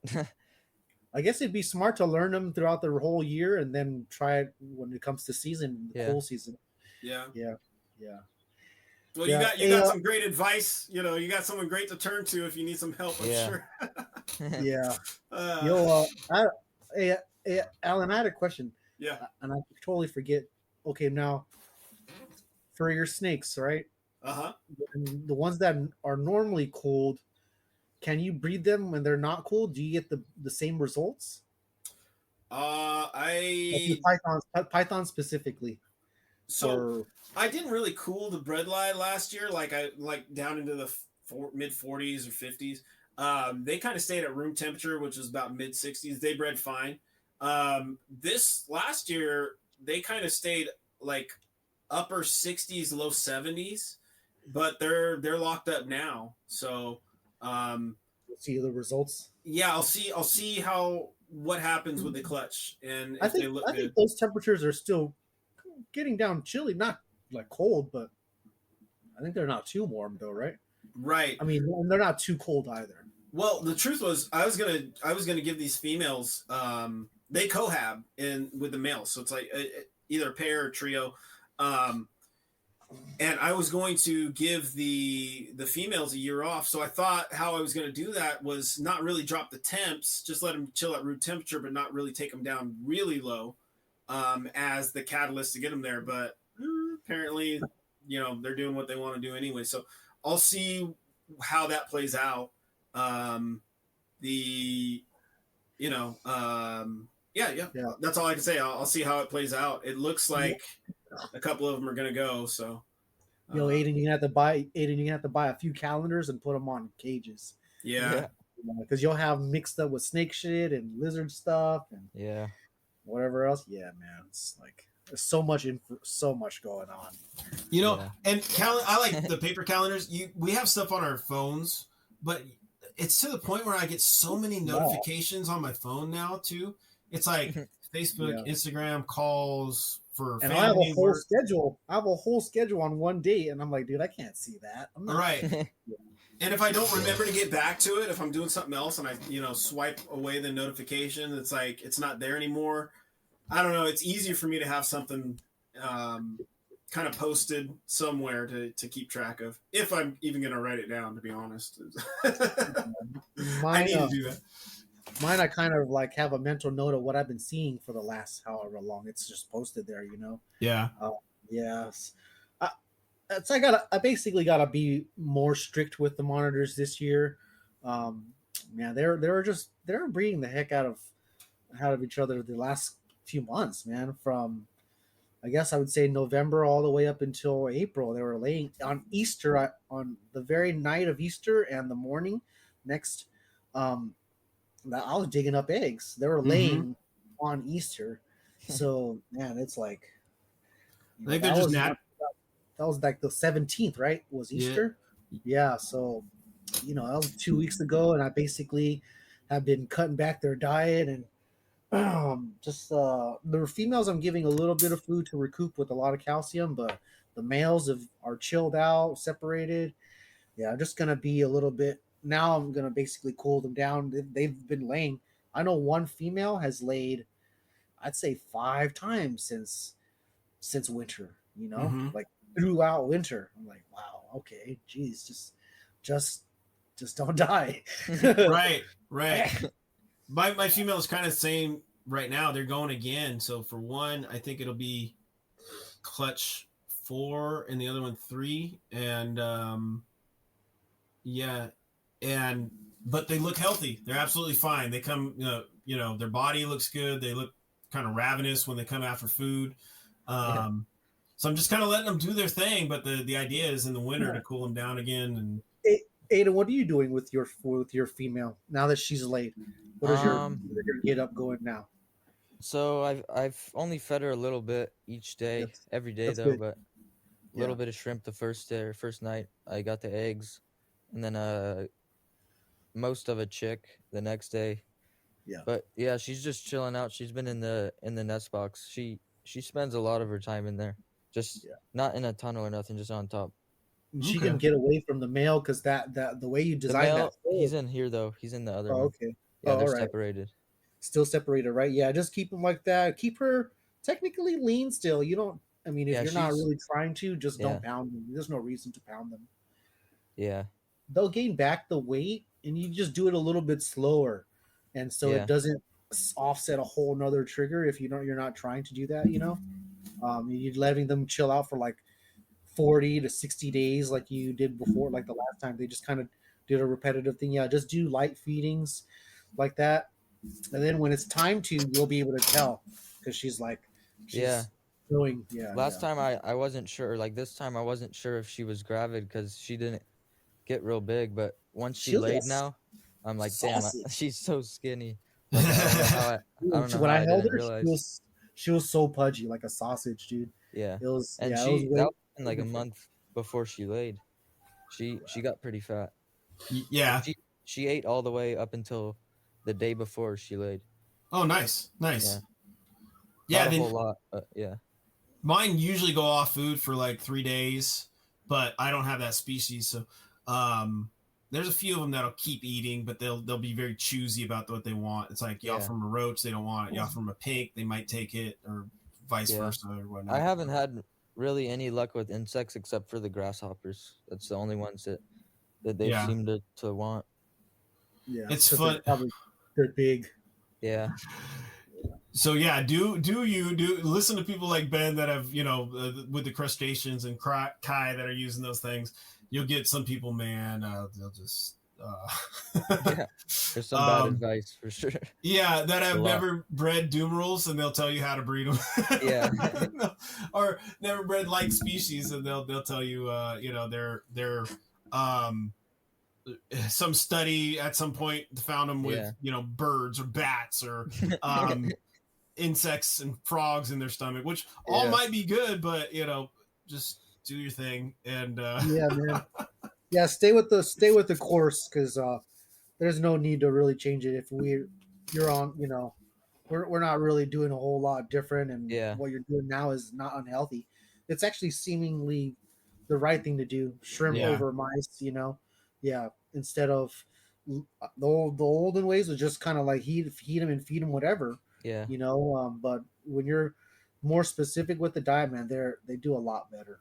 I had to learn this myself too, man. I was at one point, just because one female was doing really great on rodents, and I'd feed her chicks and other stuff too, but she would only really want rodents when she was gravid, right?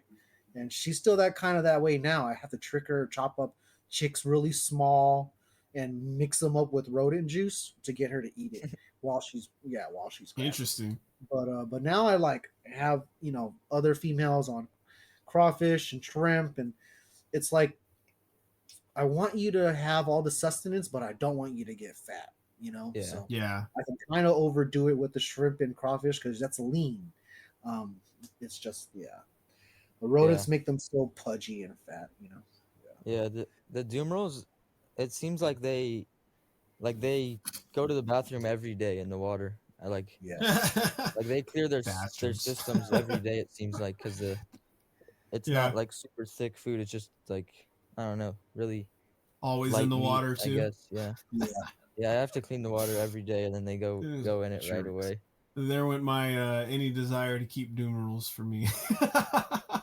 Yeah, the water's the worst part for Yeah. sure. I'm getting enough of it with the Dorianus do similar Yeah. things. I'm just like, you bastards. Man, I have to deal with that for like 20 lizards, man. Nope. It's like, yeah, it's just poop water, change Yeah, it that's out every crazy. day. Yeah, it's a whole, depending on the water dish, it's a whole effort. Yeah. Yeah.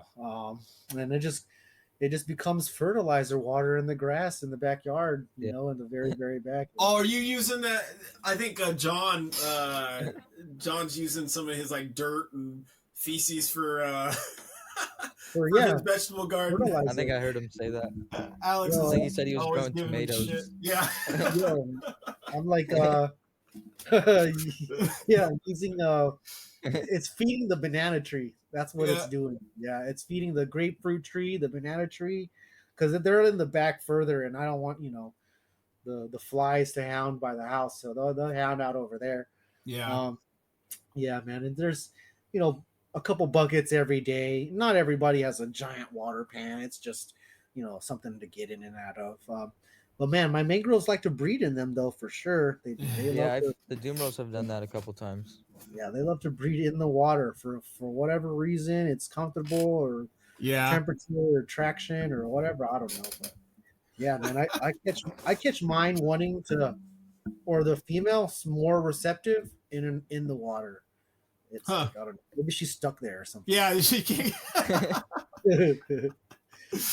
Yeah. Good stuff, man. Yeah, that's cool. Aiden, do you have any other monitor lizards in mind? I would like to get a lace monitor and keep it All outside. That'd be super cool. But yeah, I don't really know. Lace monitors or tree monitors, maybe. Good stuff. I don't know. Yeah. Yeah, lace monitors are cool. I haven't made that plunge yet. Same. Maybe one day, but because I mean they are just this classic impressive animal. I can get my fix usually locally. There's a few people that have them, and I don't have to keep them. But yeah, we'll see. I personally I like the normal lace monitors. Yeah, I like the black one. I like the really dark one. Yeah, the really dark normal ones. I like those. Yeah. Ones. I like the ones with the blue hues that come up in them. I like that a lot. What's his name? The guy who has the whole series on monitor breeding. Oh, Croc Doc. That's Dave Kirshner. Yeah, Dave. Yeah. His laces are so good looking. The Yeah. Yeah, blue yeah. on They the have face the perfect so nice. pinstriping that go across. Yeah. Yeah. Yeah, I like he's those a awesome. lot. I hear Yeah, some people Bates. getting frustrated. They breed their normals together or whatnot, and they're getting like a bells that pops out. Oh, wow. I think I- John is only producing bells, right? Or they're is he working on producing some normals? others. Yeah. John, Sim Container John, right? Yeah, yeah. Yeah. John has regular laces too, but I think if all you needed to do is to breed the bells to it to get one at least, right? Yeah. Is that how To the get genetics work, bells? Alan? Yeah, Yeah. I think that's trying to get just normal is actually becoming more difficult in the U.S. Yeah. Just because everybody went after the bells, so it's mixed in, so they're getting babiys that pop out bells. If I understand right, not that bells are bad or the like super bells, and like some of these things too. Like Alex has this. There's a few animals out there, but Alex has this male that is literally pink. Like I think I've seen it. it is, It's like salmon.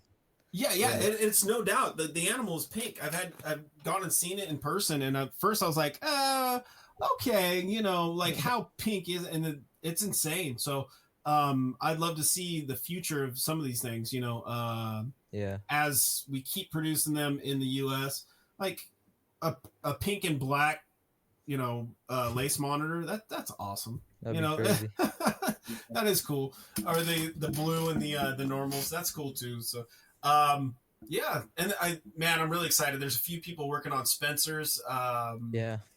Those guys have some. Ron St. Pierre has some. Of course, Don Church. There's probably a few other groups out there. Those are one of my favorite big lizards. So hopefully there's some of those. I would go for one of those over now. There's a bit of a price difference. I know they're still all pretty expensive, but I want those Spencers, and then I'd maybe come back to the lace monitors. But anyways, so lace monitors and tree monitors. None of the dwarf monitors at all. Yeah, I don't know. I thought about it just because they'd be less taking up less space. That's for sure. But Yeah. I don't know. I don't know which one I would get. Yeah, so there's quite a few. You kind of have to get a feel for which one you like, and then what it might make you or not, or I don't know. Some people do it. They want to go after the rare stuff right now, which is no longer like the Aki or Kimberly. It's like the Timmers and Offenburgi and Similis. They're technically they're an Audotria as well. That's what you call dwarf monitors. Yeah. But yeah, man, they're I don't know. There's a each of them has their own characteristic. I like the Kimberleys. Yeah. They're like a squirrel in a lizard. Yeah. So they're pretty cool. That's cool. Yeah, they're very interesting. If you count Akis as a standard, it's like Tristis are more on the shy level of things. Of course, all those Indonesian species. I'd say Similis are a little more bold. They kind of remind me of like little mini Argus, the way they puff up, but then they'll run. And then you have like over on this side, the Kims are, they're very curious animals, so they can be very tractable in that. So if you want to actually interact with an animal, they're a very good choice on a smaller level. Just for those same reasons. They're gorgeous, but they're really curious. From baby, like out of the eggs, they can be really. You can go in there with a cricket in hand and show them what you got, and there's a good chance they're actually going to take it from you. So, but the Kimberleys take a little bit of coaxing. They want food that's bigger than their face, and else they won't touch it. Yeah, baby Kimberleys love to eat big stuff. I think some stuff are like little bulldogs. I think they call the king orums. Yeah, those are pretty feisty, not like mean. And I heard Pilbarensis are pretty mean. I don't like that. Okay, they're beautiful, and I get this like feeling like I want to keep them again, or I want to go do something. But yeah, the Pilbars that I had were all jerks. So that kind of keeps me back from them. But yeah, no, they come in all shapes and colors, especially the Indonesian stuff. Some of the stuff that's coming in. So Yeah. but no, that's good, man. We're getting kind of 1 hour and 45 minute mark, so is usually about the time we start wrapping stuff up. But before we do that, Kai, any other last words or questions or? Um, man, I don't know. I'm actually in a mind. My mind is basically on this next cooling period. Yeah, The weather has been different. It's Yeah. like for a couple weeks it was really hot, yeah, and then now it's like Yeah, down it's cold. cooler again. Cold Yeah, it's now, yeah. cold. Yeah, so technically it's for us it's cold because it's not as hot. So right. the mornings are cold. The days are only like 70s. I think today is going to be 80. Woohoo! So yeah, but Similar up watching here. my temperatures, I basically unscrewed a bunch of bulbs yesterday that are like a normal 3 or 4 or 2 to 3 bulb bank. I just Yeah. cut back some of the heat. Yeah, I'm gonna do that a little bit more as I get into the month of May. Yeah, I was basically cut back their diet for the last 2 3 weeks on that same temperature. Now that their guts a little bit less full, I've taken back some of the heat. Man, added UV. What else? Just doing anything that I could to get better eggs. That's what I'm trying to do. So my cooling now, my process hopefully will be going for 2 to 3 months at least until the end of July, August. And yeah, man, it's just preparing for the next season. I hope. Good stuff. What about you, man? Kind of same thing. I got a lot of this work that I've been putting off because of issues, my back hurting. So I got to jump in, get that done. Animals. Don't get old, Aiden. Don't get yeah, old. yeah. Oh man.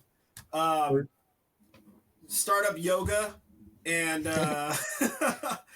take glucosamine and fish oil. Yo, man, sneezing once can do you. Yeah, that's what happened to me. The last 3 times it was two sneezes, and actually reaching for a back roller that was down on the side of the couch. Yeah, that's how dumb it gets when you start getting a little older.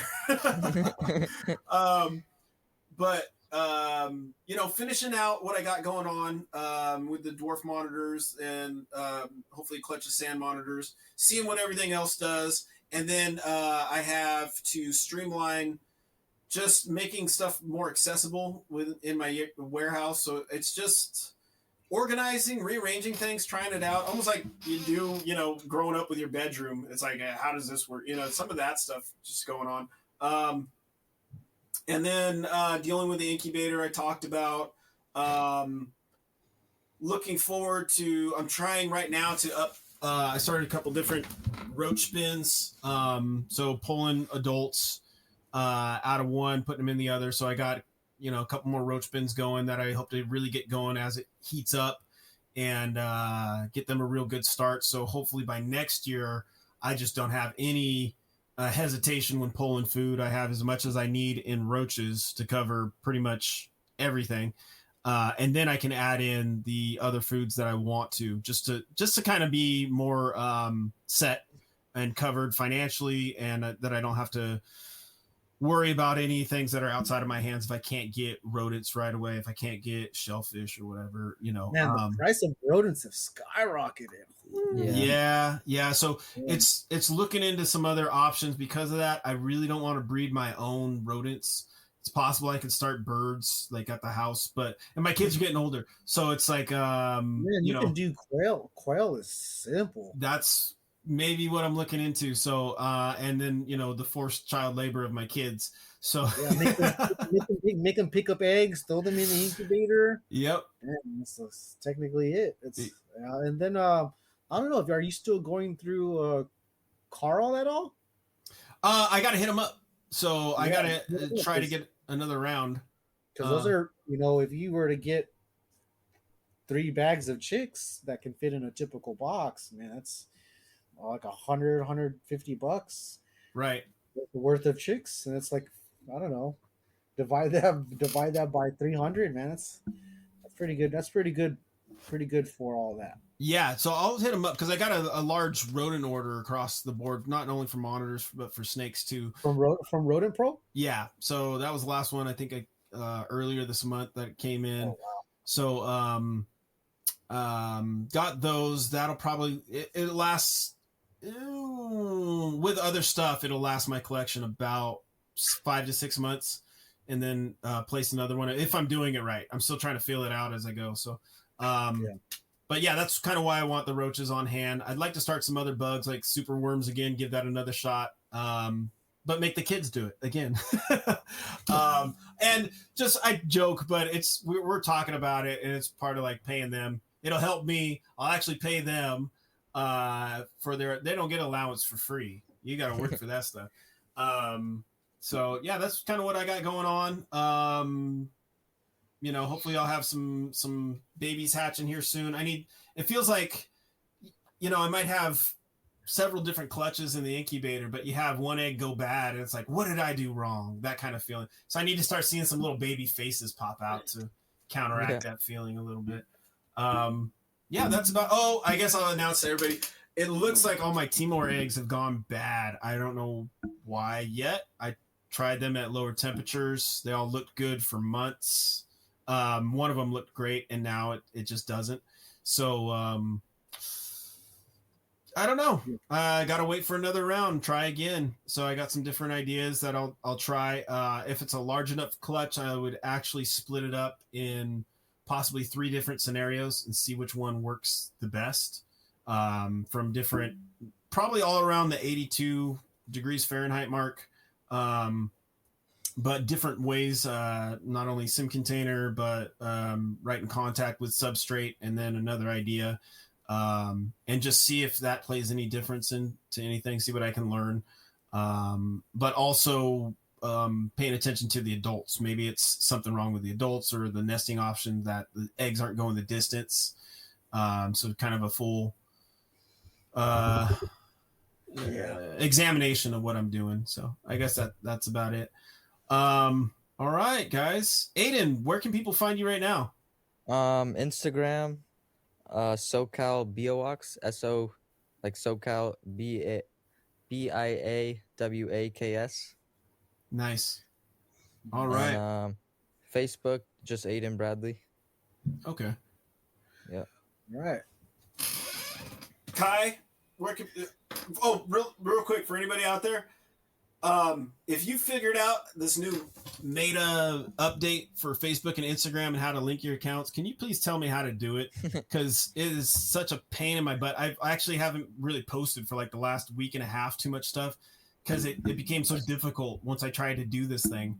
And I've erased accounts so many times, not erased fully, but unlinked them, I guess is what I should say. Try to link them back together. And nothing seems to be working right. And Facebook I have mine unlinked. Yeah, I don't link them together. I've had so many issues linking them together when they need to do the transfer back and forth. Yeah, it just freezes. Yeah, it just gets stuck, and it's like trying to load to the next one, and I'm like, yo, what the hell? And I just got a new phone, so it's not my phone. So yeah, I just kept them unsynchronized together. Just work with it that way. It's kind of sucky, but you just have to kind of log in and out. I don't know the way to do it without, because I don't want to have to sync all like Instagram, because I can technically do it, sync Instagram, Facebook, all the pages all together. Right. But, see, that's how I had it, and so I could post it once to Instagram and it post to Facebook too. But apparently Zuckerberg's over there playing in his virtual world too much to figure out this problem. Just kidding. I always word stuff differently. So yeah, it's like, when stuff just gets repetitive and you see it on 3 different things, know, and it's like, I kind of like when I advertise, right? I'll post a typical wording, but the pictures for my grasshoppers will be all different. And that way, people are seeing something different and they're getting to read something different. So I just do it that way nowadays. I kind of get a better response on everything rather than it being so like I could see that. computerized, you know, and Yeah, Yeah. it's just like a standard. Yeah, yeah. I could see No, that. no, people like the. I don't. It's not that it's different. It's just people like the transparency a little bit more. They don't want to Yeah. be able to get a hold of you rather than talking to a random message that is just, yeah.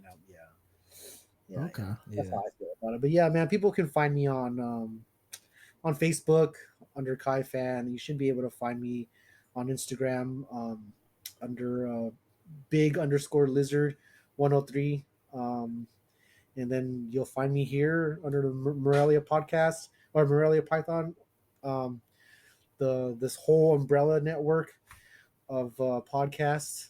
And basically, where else? You'll be able to find me on YouTube under Mangrove Mecca. I also have a page, a Facebook page that I sometimes go on under Mangrove Mecca as well. What about you, Alan? Origins underscore reptile on Instagram and Origins Reptile on Facebook. And again, we're the Monitor Keeping Podcast. We're under, as Kai said, the Morelia Python Radio Network. So you can go on to Morelia Python Radio to find all of their podcasts that are under there. You can also email them or you can message us for any questions you might have about the show. But you can also, for the bigger picture of things, you can email Eric, ask about different things if you need some other information. But go onto their website, check it out. They have, I don't even know how many podcasts now. That I think there's a new gecko one, there's a new boa one. It keeps growing, even though Eric says he's done. So for any kind of reptile specific or species specific, there's probably a podcast now that covers it. So there's also a store over there. The NPR guys, they yearly do a calendar. So check that out if you want a reptile calendar. I think there's some t-shirts, coffee cups, that's the type of things. So yeah, MoreliaPythonRadio.com will get you there. What else was there?